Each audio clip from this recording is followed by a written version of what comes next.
রেখো মাটির পরে দুটি পা, রেখো মাটির সাথে দোস্তি, যেন আকাশে কোনো ঠিক নেই, মাটি মরণেও দেয় স্বস্তি। মনে রে বলি তোমার, মনে রে বলি তোমার। এই মুহূর্তে বাংলা বাঁচাও যাত্রা রয়েছে মালদায়। মানে গত 29শে নভেম্বর থেকে সিপিআইএম এর যে বাংলা বাঁচাও যাত্রা শুরু হয়েছিল কোচবিহার থেকে, কোচবিহার জলপাইগুড়ি পেরিয়ে এই মুহূর্তে মালদায় রয়েছে এই যাত্রা। এই বাংলা বাঁচাও যাত্রা 29শে নভেম্বর থেকে শুরু হয়েছিল, প্রায় এক সপ্তাহ মতন হয়ে গেল। এই যাত্রার দিন যত এগোচ্ছে, যাত্রা পথ যত এগোচ্ছে, ততই মানুষের ঢল নামছে এই যাত্রার সঙ্গে। অর্থাৎ এই বাংলা বাঁচাও যাত্রায় মানুষ হাঁটছেন তো অবশ্যই, মিছিলে পা তো মেলাচ্ছেনই, তার সঙ্গে প্রাণ খুলে কথা বলছেন, তাদের সমস্যার কথা জানাচ্ছেন এবং কিভাবে এই সমস্যা থেকে পরিত্রাণ পাওয়া যায় সেই নিয়ে কথা বলছেন সিপিআইএম কর্মী সমর্থকদের সঙ্গে। কিভাবে মানুষের ঢল নামছে, কেমন মানুষ দলে দলে যোগ দিচ্ছেন, সে নিয়ে কি বলছেন সিপিআইএম এর রাজ্য সম্পাদক মোহাম্মদ সেলিম, আমরা একবার শুনবো। যেদিন থেকে শুরু হয়েছে 29 তারিখ থেকে প্রতিদিন জনসভা বেড়েছে, যাদের আসার কথা নয় তারাও দলকীয় চলে এসছে, বাচ্চা কাচ্চা, শুধুমাত্র আমাদের সংগঠিত জমায়েত নয়, তার সঙ্গে হচ্ছে যারা ভুক্তভোগী মানুষ, সে যে দাবিগুলো সামনে নিয়ে আসা হয়েছে, শিক্ষার ক্ষেত্রে, স্বাস্থ্যের ক্ষেত্রে, কাজের ক্ষেত্রে, জমির ক্ষেত্রে, বাঁধের ক্ষেত্রে, বন্যাক্রান্ত মানুষের ক্ষেত্রে। আমরা শুনলাম কিভাবে মানুষের ঢল নামছে এবং প্রতিদিন কিভাবে বিভিন্ন বয়সের মানুষ, মানে সব বয়সের মানুষ ধীরে ধীরে বাংলা বাঁচাও যাত্রার সঙ্গে পা মেলাচ্ছেন, সেটাই আমাদেরকে জানালেন সিপিআইএম এর রাজ্য সম্পাদক মোহাম্মদ সেলিম। কিন্তু এই যে বাংলা বাঁচাও যাত্রা চলছে সিপিআইএম এর, সেই বাংলা বাঁচাও যাত্রা সম্পর্কে আপনাদের জানতে গেলে, আপডেট পেতে গেলে চোখ রাখতে হবে এই ধরুন আমাদের মতন ছোট ছোট কিছু ইউটিউবার অথবা বামপন্থী কর্মী সমর্থকদের ফেসবুক পেজে। কিন্তু এখানে মানে এ রাজ্যে যে সমস্ত বাজারি মিডিয়াগুলো রয়েছে, তারা কিন্তু বাংলা বাঁচাও যাত্রার ফুটেজ তো ছেড়ে দিই, নামটা পর্যন্ত একবারও উচ্চারণ করবে না। কি করে করবে বেচারারা? আমরা জানি এ রাজ্যের 100% মিডিয়া দাদা আর দিদিদের কেনা। 3টে news channel, leading news channel, 24 ঘন্টা, TV18, TV9, তার মধ্যে দুজন মানে এই 24 ঘন্টা আর TV9 তারা সরাসরি ইলেকটোরাল বন্ডে টাকা দিয়েছে বিজেপিকে, আর TV18 দিয়েছে একটু ঘুর পথে দিয়েছে, অন্য কোম্পানির মাধ্যমে দিয়েছে। আর এদের মালিকানাগুলোও তো সবারই, কেউ রাজ্যসভার প্রাক্তন সাংসদ, তো কেউ লোকসভার সাংসদ, তো কেউ বিধায়ক, কেউ বিধায়কের ছেলে, কেউ আবার অভিষেক ব্যানার্জির উকিল।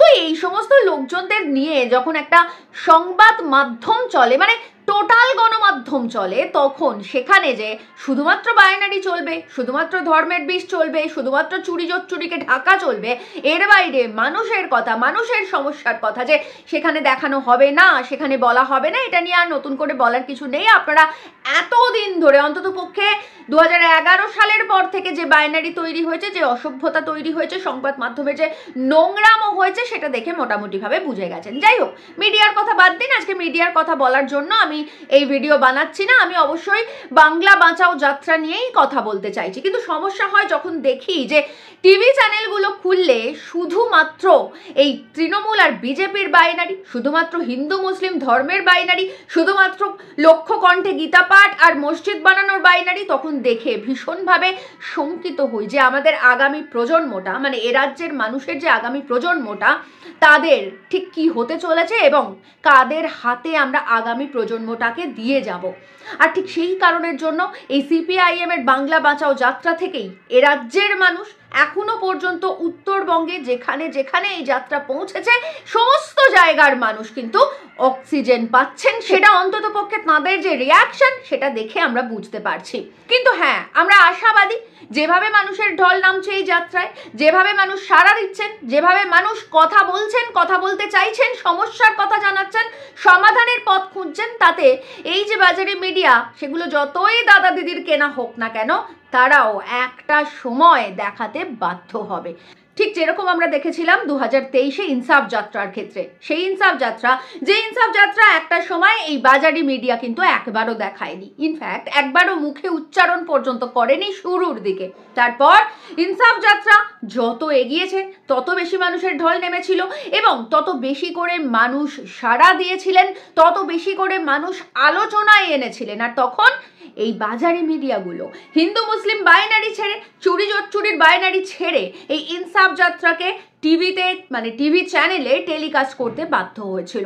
বাংলা বাঁচাও যাত্রার ক্ষেত্রেও এখনো পর্যন্ত আমরা দেখতে পাচ্ছি না কোনো টিভি চ্যানেল টেলিকাস্ট করছে। তবে আমরা আশাবাদী একটা সময় এই টিভি চ্যানেলগুলো শুধুমাত্র মুনাফার বাইরে গিয়েও এ রাজ্যের মানুষের যে আসল সমস্যা, যে সমস্যাগুলো নিয়ে বাংলা বাঁচাও যাত্রায় আলোচনা হচ্ছে, কথা হচ্ছে, মানুষ দাবি জানাচ্ছেন, মানুষ সমস্যার কথা বলছেন, সেগুলো নিয়ে হয়তো একবার অন্তত এই টিভি চ্যানেলগুলো এবং এই নিউজ পেপারগুলো, যেগুলো দাদা দিদিদের কেনা, তারাও হয়তো চক্ষু লজ্জার খাতিরে হলেও একবার অন্তত দেখাবে। এই যে বাংলা বাঁচাও যাত্রা, এই বাংলা বাঁচাও যাত্রা আসলে সাধারণ মানুষের, এ রাজ্যের খেটে খাওয়া শ্রমজীবী মানুষের সমস্ত সমস্যাগুলো তুলে ধরতে চাইছে। উত্তরবঙ্গ দিয়ে শুরু হয়েছে এই যাত্রা, সেক্ষেত্রে উত্তরবঙ্গের মানুষের যে কি পরিস্থিতি সে তো আমরা জানি। মাত্র কয়েকদিন আগে আমরা দেখেছি কিভাবে বন্যায় ভেসে গিয়েছে উত্তরবঙ্গ। সেখানে অবৈধ কনস্ট্রাকশনের কারণে বাঁধগুলো দুর্বল হয়ে গেছে, সেগুলো যে কোনো সময় ভেঙে পড়ছে এবং সেখানে যে গাছের গুঁড়ি কেটে কেটে কিভাবে বিক্রি করে দেওয়া হচ্ছে, সে তো আমরা সেই ছবি, সেই সময় সেই ফুটেজ দেখতে পেয়েছিলাম। প্রতিটা ফুটেজে মানে ফুটেজের মধ্যে প্রতিটা গাছের গুঁড়ির গায়ে AB লেখা ছিল।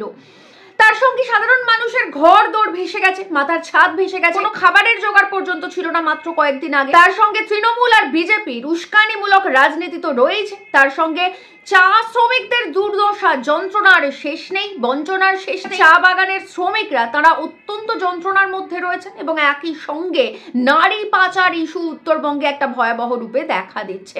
এই সমস্ত কিছুর বিরুদ্ধে আওয়াজ তুলতে বাংলা বাঁচাও যাত্রা শুরুই হয়েছে উত্তরবঙ্গ দিয়ে, কোচবিহার হয়ে, জলপাইগুড়ি হয়ে এই মুহূর্তে মালদায় রয়েছে। মালদায় নদী ভাঙনের সমস্যা আমরা প্রত্যেক বছর হয় কিরকম জানি, সেই নিয়ে বাংলা বাঁচাও যাত্রা কথা বলবে সেখানকার মানুষের সঙ্গে। তার সঙ্গে এ রাজ্যের শিক্ষা ব্যবস্থার কি হাল আমরা জানি। 8,000 সাড়ে 8,000 সরকারি মাধ্যম, বাংলা মাধ্যম স্কুল বন্ধ করে দিচ্ছেন মমতা ব্যানার্জি। সেই জায়গায় একটা অদ্ভুত শিক্ষার সিস্টেম চালু করবেন, যে মানে ওই ফেলো করি মাখো তেল আর কি, পয়সা দাও তাহলে শিক্ষা নাও, যদি তোমার পয়সা না থাকে তাহলে তুমি নিজের নামটুকু পর্যন্ত লেখার যোগ্যতা অর্জন করতে পারবে না। তার সঙ্গে 100 দিনের কাজ বন্ধ, যেখানে বামেদের ক্ষেতমজুর ইউনিয়ন সারা ভারত জুড়ে আন্দোলন করে এই 100 দিনের কাজের যে দাবি সেটা আদায় করেছে। আইনজীবী বিকাশ রঞ্জন ভট্টাচার্যের নেতৃত্বে সেখানে আইনি লড়াই হয়েছে, সেখানে হাইকোর্ট থেকে সুপ্রিম কোর্ট সকলে অর্ডার দিয়েছে পর্যন্ত 100 দিনের কাজ চালু করার জন্য, সেই কাজ এখনো পর্যন্ত চালু হচ্ছে না। অর্থাৎ খেটে খাওয়া শ্রমজীবী যে মানুষ 100 দিনের কাজের টাকার উপরে নির্ভর করে তাদের জীবিকা নির্বাহ করেন, তারা সেই জীবিকা নির্বাহ করতে পারছেন না। তাই সেই নিয়ে কথা হচ্ছে বাংলা বাঁচাও যাত্রায়। বিড়ি শ্রমিক অর্থাৎ ক্ষুদ্র শিল্প, আমাদের এ রাজ্যের যে ক্ষুদ্র শিল্পে হাজার হাজার মানুষ নিযুক্ত রয়েছেন এবং তাদের জীবিকা নির্বাহ করছেন, যা এই মুহূর্তে একেবারে ধসে যেতে বসেছে, সেটা নিয়ে কথা হচ্ছে এই বাংলা বাঁচাও যাত্রার। এবং তার সঙ্গে অবশ্যই ক্ষুদ্র ঋণ জালে যেভাবে মানুষ জড়িয়ে ফেলছে নিজেকে আষ্টে পৃষ্ঠে, তাতে সারা জীবনেও মাথা তুলে দাঁড়াতে পারছেন না, তার জন্য সেই ক্ষুদ্র ঋণের জাল থেকে মানুষকে মুক্তি দেওয়ার কথা বলছে বাংলা বাঁচাও যাত্রা। এবং একই সঙ্গে যে পরিযায়ী শ্রমিকের সমস্যা, গোটা রাজ্য জুড়ে লক্ষ লক্ষ মানুষ পরিযায়ী হয়ে গিয়েছেন, কিন্তু তাদের মিনিমাম নিরাপত্তাটুকু নেই, তাদের মিনিমাম স্বাস্থ্য বিমাটুকু নেই, সেই নিয়েও কথা হচ্ছে বাংলা বাঁচাও যাত্রায়। অর্থাৎ সাধারণ মানুষ, খেটে খাওয়া শ্রমজীবী মানুষ, তাদের পেটের ভাত, মাথার ছাদ নিয়ে কথা বলছে বাংলা বাঁচাও যাত্রার প্রত্যেকটা মানুষ। সেখানে ধর্মের ভেদাভেদ নেই, সেখানে জাতের ভেদাভেদ নেই এবং অবশ্যই সেখানে উঁচু নিচ, বড়লোক গরিব এই সমস্ত কিছুর ভেদাভেদ নেই, রয়েছে শুধুমাত্র মানুষের দাবি, শুধুমাত্র মানুষের রাজনীতি। আর তাই সেই মানুষের রাজনীতিতে পা মিলিয়েছেন অসংখ্য লক্ষ লক্ষ সাধারণ মানুষ। তারা বাংলা বাঁচাও যাত্রার মধ্যে অক্সিজেন খুঁজে পাচ্ছেন, তারা বুঝতে পারছেন যে বাংলা বাঁচাও যাত্রার মধ্যে দিয়েই আমাদের এ রাজ্যের আগামী ভবিষ্যৎ ঘুরে দাঁড়াতে পারবে। আর সেই কারণের জন্যই শুধুমাত্র বাম কর্মী সমর্থকরা নন, শুধুমাত্র বামপন্থীরা নন, শুধুমাত্র লাল ঝান্ডা যারা ধরে আছেন তারা নন, সাধারণ মানুষ, খেটে খাওয়া শ্রমজীবী মানুষ, যারা একটু বাঁচতে চাইছেন, যারা ক্ষুদ্র ঋণ জাল থেকে মুক্ত হতে চাইছেন, যারা পরিযায়ী হয়ে গিয়ে সেখানে গিয়ে যে নিপীড়নের শিকার হচ্ছেন সেখান থেকে বাঁচতে চাইছেন, বা যে শিশুরা একটু শিক্ষার অধিকার চাইছে, যারা সরকারি মাধ্যম স্কুল চায় যাতে আগামী প্রজন্মটা মোটামুটিভাবে শিক্ষার অধিকার পেতে পারে, এবং তার সঙ্গে অবশ্যই শিক্ষা, স্বাস্থ্য, কর্মক্ষেত্র, যে সমস্ত দাবি সাধারণ মানুষের, যে সমস্ত দাবি খেটে খাওয়া শ্রমজীবী মানুষের, যে সমস্ত দাবি আপনার, আমার, আমাদের দৈনন্দিন জীবনের, সেই সমস্ত কিছু নিয়ে বাংলা বাঁচাও যাত্রায় কথা হচ্ছে। এবং আগামীতেও 17ই ডিসেম্বর পর্যন্ত এই বাংলা বাঁচাও যাত্রা চলবে। সেই যাত্রা শেষ হবে কামারহাটিতে, উত্তর 24 পরগনার কামারহাটিতে। এবং যতদিন এই যাত্রা চলবে এবং যতদিন এই যাত্রা যেখানে যেখানে পৌঁছবে সেখানকার সাধারণ মানুষ রয়েছেন এই যাত্রার সঙ্গে, সেখানকার মানুষের স্থানীয় সমস্যা নিয়ে যেমন কথা হবে, তেমনই সার্বিক স্তরে গোটা রাজ্য জুড়ে মানুষ যে সমস্যার মধ্যে পড়েছেন, যে যন্ত্রণার মধ্যে রয়েছেন, 2011 সালের পর থেকে এ রাজ্যের মানুষের যে জীবনযাত্রার মান সম্পূর্ণভাবে বদলে গেছে, কর্মের অধিকার নয়, শুধুমাত্র ভাতাজীবী হয়ে বেঁচে থাকতে হচ্ছে, এবং তার সঙ্গে এই যে নির্বিচারে চুরি জোচ্চুরি মানুষকে বঞ্চিত করে করা হচ্ছে, সেখানে শিক্ষকরা চাকরি হারাচ্ছেন, সেখানে সরকারি কর্মীরা ডিএ পাচ্ছেন না, সেখানে 100 দিনের কাজ চালু হচ্ছে না, এবং তার সঙ্গে অবশ্যই প্রতিদিন প্রতি মুহূর্ত মানুষের নির্যাতনের, যে নিপীড়নের শিকার হচ্ছেন, তার হাত থেকে বাঁচতেই লাল পতাকাকে আঁকড়ে ধরছেন।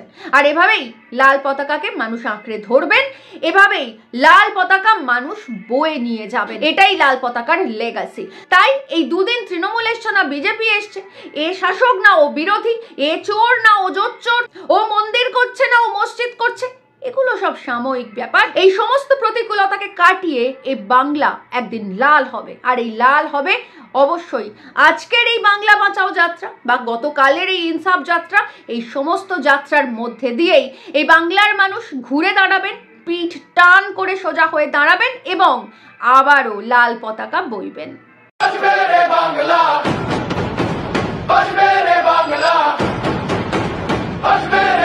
লাল ঝান্ডায় বাজবে রে বাংলা, লাল ঝান্ডায় বাজবে